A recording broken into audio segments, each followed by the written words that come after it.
Pemirsa, dalam beberapa hari terakhir, wilayah di sekitar Indonesia terpantau aktif secara atmosfer. BMKG atau Badan Meteorologi, Klimatologi, dan Geofisika mendeteksi ada kemunculan 3 bibit siklon tropis secara bersamaan di kawasan sekitar Nusantara. Nah, fenomena ini menunjukkan dinamika yang cukup signifikan. Meskipun sebenarnya tidak semua bibit siklon ini akan berkembang menjadi siklon tropis, keberadaannya tetap bisa mempengaruhi pola angin, pembentukan awan hujan, serta kondisi gelombang laut di sejumlah wilayah di Indonesia. Kami tampilkan di hari ini, pemirsa, 3 bibit siklon yang terpantau. Yang pertama, BMKG mencatat ada bibit siklon tropis 92S. Ini terbentuk pada 2 Februari 2026 di pukul 1 siang. Pusat sistem ini berada di Samudra Hindia Barat Daya Lampung. Nah, bibit siklon ini diperkirakan memicu peningkatan kecepatan angin dan gelombang tinggi di perairan barat Lampung hingga Bengkulu. Jadi Anda harus waspada, pemirsa. Nah, kondisi ini berpotensi mempengaruhi aktivitas pelayaran dan masyarakat pesisir. BMKG menjelaskan sistem tekanan rendah di Samudra Hindia kerap mempengaruhi wilayah barat Indonesia melalui perubahan pola angin dan peningkatan pertumbuhan awan hujan meskipun pusat siklonnya tidak masuk ke daratan. Kita bergeser, kemudian ada yang disebut dengan siklon yang kedua atau yang terpantau yang lainnya adalah bibit siklon tropis 94W. Ini terbentuk juga di tanggal 2 Februari 2026 di jam 1 siang. Lokasinya berbeda di sekitar Laut Filipina di utara Papua. BMKG menilai sistem ini tidak memberikan dampak signifikan terhadap cuaca ekstrim maupun gelombang tinggi di wilayah Indonesia karena pusat gangguannya berada cukup jauh dari wilayah Nusantara dan bergerak ke arah timur laut. Meski demikian, tetap sistem ini dipantau karena wilayah Laut Filipina merupakan salah satu daerah yang aktif dalam pembentukan siklon tropis di kawasan Pasifik Barat. Itu dia, pemirsa, jadi juga harus tetap dipantau ya. Selanjutnya kita bergeser ke siklon yang ketiga. Sebelumnya BMKG juga mendeteksi bibit siklon tropis 98P yang terbentuk di 29 Januari 2026 di jam 1 siang di Teluk Carpentaria bagian barat Australia. Nah, walaupun sebenarnya pusat bibit siklon ini berada di luar wilayah Indonesia, pengaruhnya juga tidak langsung dirasakan di Indonesia bagian timur.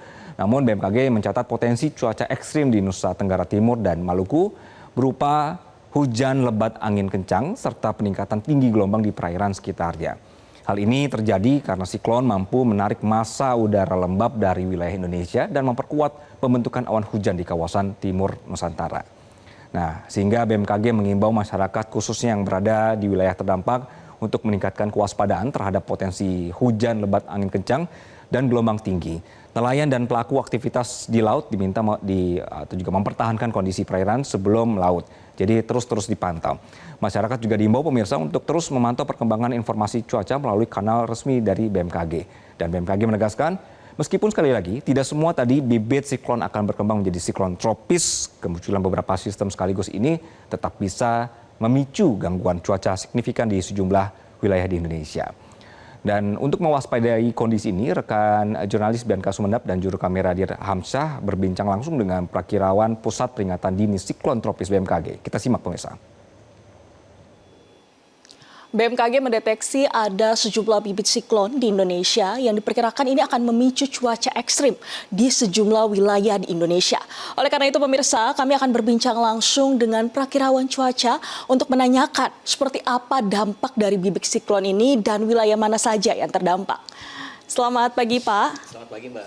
Pak, boleh dijelaskan untuk saat ini begitu, Pak, bibit siklon yang ada di Indonesia ini di mana saja dan potensinya itu seperti apa itu, Pak? Oke, baik, Mbak.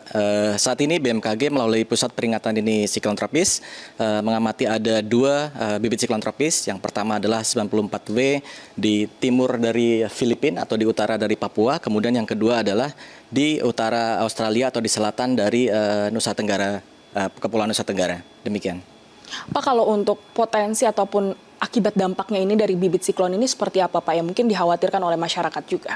Baik, 2 bibit ini berada di lokasi yang berbeda ya. Jadi kalau di utara 94W itu memberikan dampak gelombang tinggi terutama di Sulawesi Utara bagian utara, Maluku bagian utara, dan juga Samudra Pasifik di utara dari Papua. Kemudian 94W juga memberikan dampak hujan sedang hingga lebat terutama di Sulawesi Utara bagian utara dan Maluku Utara.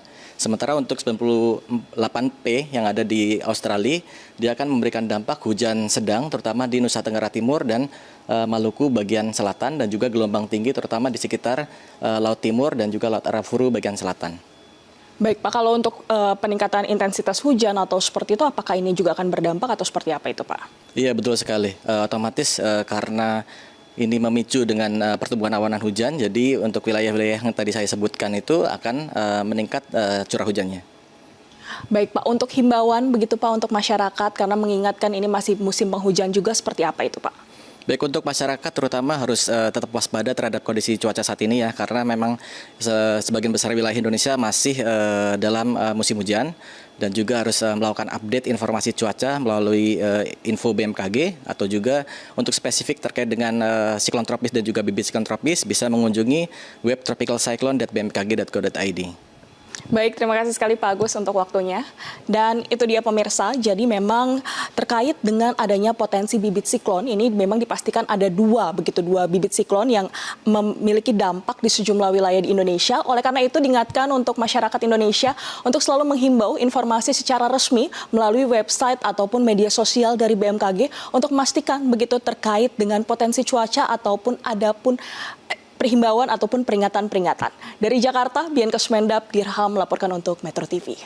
Jelajahi cara baru mendapatkan informasi. Download Metro TV Extend sekarang.